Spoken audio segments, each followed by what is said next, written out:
बिस्मिल्लाहिर्रहमानिर्रहीम, अस्सलाम वालेकुम। कैसे हैं आप सब? उम्मीद करता हूँ सब खैरियत से होंगे। जो हमारा सीरियल चल रहा है कि रियल एस्टेट और प्रॉपर्टी कंस्ट्रक्शन के बारे में गाइडलाइंस देने का, समझाने का, सिखाने का, इन्वेस्टर्स को बताने का, उनको फैसिलिटेट करने का, तो जो पिछले वीडियो मैंने दिया था उसमें काफ़ी लोगों ने फीडबैक दिया कि सर आप इस टॉपिक पे वीडियो बनाएं कि प्रॉपर्टी जब हम ले रहे हूँ तो कौन सी बातों को जहन में रखना चाहिए और डॉक्यूमेंटेशंस में क्या क्या चीज़ें मेंशन होनी चाहिए। तो आज हम चलें इस टॉपिक को शुरू करते हैं। देखिए, अगर आप कहीं पे इन्वेस्ट कर रहे हैं तो उसके दो टाइप्स होती हैं। या तो आप किसी सोसाइटी में इन्वेस्ट कर रहे हैं, दूसरा ये कि आप लोकल जिस तरह से कोई मतलब डायरेक्ट किसी से कोई प्रॉपर्टी, कोई ज़मीन, प्लाट वगैरह ख़रीद रहे हैं। पहले बात करते हैं हम सोसाइटी की। देखिए, जब सोसाइटी में आप इन्वेस्ट कर रहे होते हैं उसमें जो सबसे बेसिक चीज़ होती है वो सोसाइटी की डॉक्यूमेंटेशंस हैं। डॉक्यूमेंटेशन जिस तरह से एनओसी होती है, PP1 होता है, PP2 होता है। एनओसी को बोलते हैं हम no objection certificate. PP abbreviation है प्लानिंग परमिशन, जो गवर्नमेंट की तरफ से उस सोसाइटी को अप्रूव्ड होता है। ये कब अप्रूव्ड होता है? ये तब होता है जब सोसाइटी जो गवर्नमेंट की तरफ से रूल्स, रेगुलेशंस, प्रोसीजर्स होते हैं, जब उनको फॉलो करते हैं उसके बाद उनको परमिशन दी जाती है कि आप अपना एडवर्टाइजमेंट का, कंस्ट्रक्शन का, डेवलपमेंट का काम शुरू कर सकते हैं। तो आपने एनओसीस, ये PP1, 2 वगैरह चेक करने, आपने लैंड की जो सोसाइटी की है उसकी ओनरशिप चेक करनी है।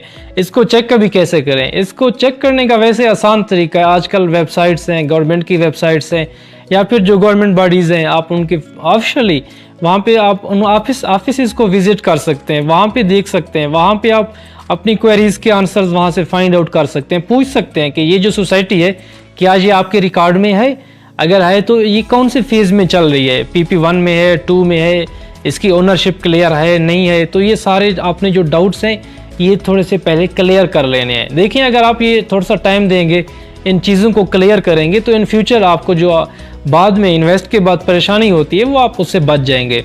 अभी हम बात करते हैं कि अगर आप लोकल कहीं से कोई प्लॉट ले रहे हैं, प्रॉपर्टी ले रहे हैं, तो उसमें क्या होना चाहिए। उसमें देखिए, उसमें फिर दो तरीके आते हैं। कुछ तो ये होता है कि डायरेक्ट स्टाम्प कर लेते हैं और कुछ में ये होता है कि उसमें रजिस्ट्री, इंतकाल वगैरह शामिल करते हैं। स्टाम्प ये होता है कि अगर आप नॉर्मल सा स्टाम्प लेते हैं तो उसका कोई रिकॉर्ड नहीं होता, तो आप कभी भी जो आपने प्लाट लिए, जो आपको जो सेलर है वो किसी और पार्टी को वो सेल कर सकता है, वो उसको बेच सकता है, क्योंकि आपने गवर्नमेंट में उसको रजिस्टर नहीं किया। तो इन फ्यूचर आप उस पर कोई लीगल एक्शन नहीं ले सकते क्योंकि आपके पास गवर्नमेंट में उसका रिकॉर्ड नहीं होता। अगर आप जाते भी हैं किसी गवर्नमेंट जिस तरह से कोर्ट में जाते हैं तो वो आपको ये सुनाते हैं कि भाई हमारे पास तो इसका रिकॉर्ड नहीं है, आपने इसका टैक्स पे नहीं किया, तो हम इसमें आपकी कोई हेल्प नहीं कर सकते।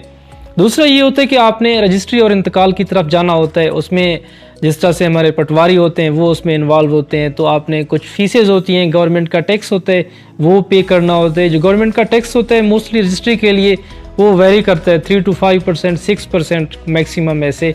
तो अगर कोई चीज़ 10 लाख की है, 10 लाख पे आपके 30,000 से 40,000 से 50,000 बनता है, डिपेंडिंग अपॉन लोकेशन, डिस्ट्रिक्ट और सिटी कि किस सिटी में लोकेशन कौन सी है। जो कमर्शियल होती है उसके थोड़े रेट्स ज़्यादा होते हैं, जो रेजिडेंशियल्स होते हैं उसके जो टैक्स होते हैं वो कम होते हैं। तो आपने ये चीज़ें देखनी है, एनओसी देखने। अगर ये जिस तरह से लोकल प्रॉपर्टी ले रहे हैं तो आपने रजिस्ट्री, इंतकाल, स्टाम्प, ये चीज़ें करनी है। आई होप कि जो ज़मीन की जो डॉक्यूमेंटेशंस होती है वो आपको समझ आई होगी। अच्छा, एक और बात मैं मेंशन करता चलूँ, जब सोसाइटी में ले रहे होते हैं एनओसी का तो आपने देख लिया, और इसके बाद ये होता है कि आप उस सोसाइटी का पास्ट रिकॉर्ड चेक करें कि उन्होंने पास्ट में कौन से प्रोजेक्ट्स किए हैं, डेवलपर कौन है, ओनर कौन है, उनके जो कस्टमर्स हैं उनका फीडबैक कैसा है, और उसको कंटिन्यूसली विजिट करें। 3 महीने बाद क्या स्टेटस है, 6 महीने बाद क्या स्टेटस है, वर्किंग हो रही है नहीं हो रही। तो ये सारी चीज़ें आपने जहन में रखते हुए आपने इन्वेस्ट करना होता है। जब देखें आप ये जो प्रोसीजर्स होते हैं या फिर जिस तरह से कुछ पॉइंट्स होते हैं, अगर आप इनको प्रॉपरली फॉलो करते हैं उसका फिर फ़ायदा ये होता है कि इन फ्यूचर आपको परेशानी नहीं होती और आपकी जो इन्वेस्टमेंट होती है उस पर बड़े चांसेस होते हैं कि आपको इस पर अच्छा रिटर्न मिलेगा। आई होप कि ये आपको समझ आया होगा। फिर भी आपका कोई क्वेश्चंस हो तो आप हमसे पूछ सकते हैं, कमेंट कर सकते हैं, और हम आपको फैसिलिटेट करने के लिए 7/24 अवेलेबल है। Thank you so much. अगले वीडियो में आपसे फिर मुलाकात होगी। अपना ख्याल रखिएगा। अल्लाह हाफिज़।